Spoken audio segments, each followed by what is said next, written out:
Frequently asked questions about Arisaema dracontium. I've always had a fascination with unique and exotic plants, and Arisaema dracontium, commonly known as green dragon, is one of my favorites. This plant stands out not only because of its striking appearance, but also due to its intriguing biology and care needs. In this article, I'll share some frequently asked questions about Arisaema dracontium and provide answers based on my experiences with growing and caring for this captivating plant. What is Arisaema dracontium? Arisaema dracontium, also known as green dragon, is a perennial plant native to North America. It belongs to the Arisaea family, which includes other well-known plants like the jack-in-the-pulpit and the calla lily. The green dragon gets its name from its long, slender spadix that protrudes from a green spathe, resembling a dragon's tongue. This unique structure is what draws many plant enthusiasts to it.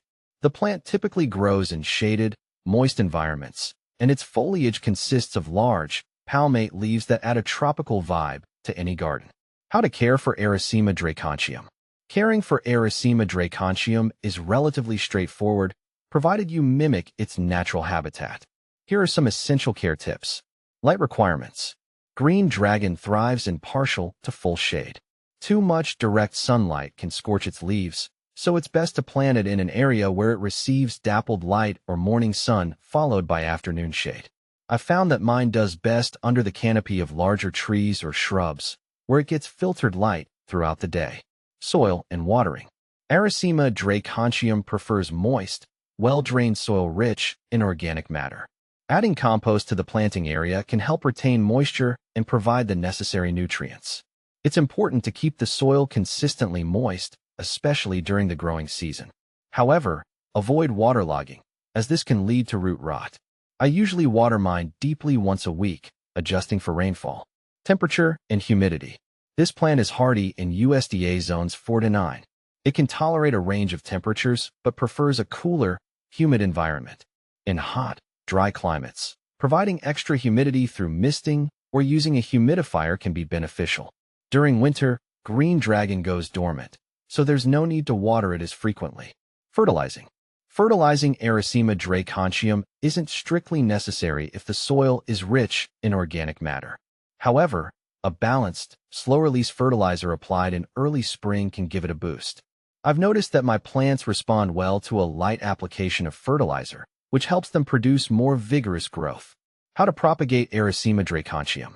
Propagation of Arisaema dracontium can be done through seeds or division. Propagation by seeds.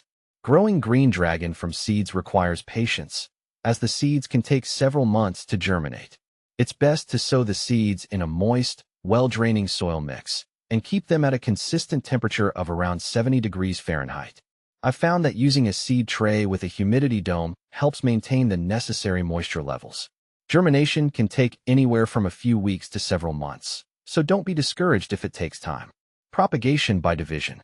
Division is a quicker and more reliable method of propagation.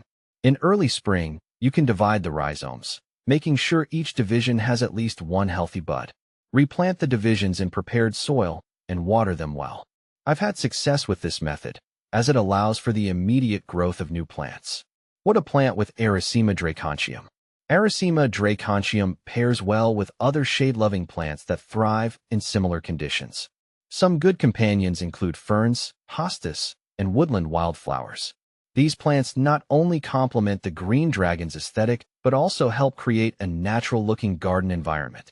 I like to plant mine alongside native ferns, as the contrasting textures enhance the overall visual appeal of my garden. Is Arisaema dracontium toxic? Yes, Arisaema dracontium is considered toxic if ingested.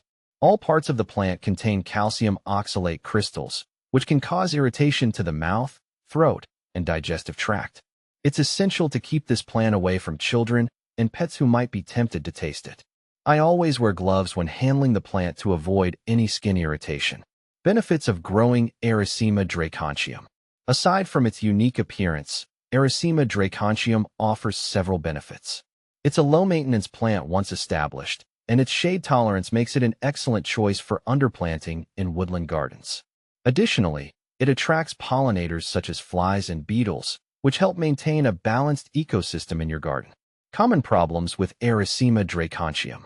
Like any plant, Arisaema dracontium can encounter a few problems. Pests.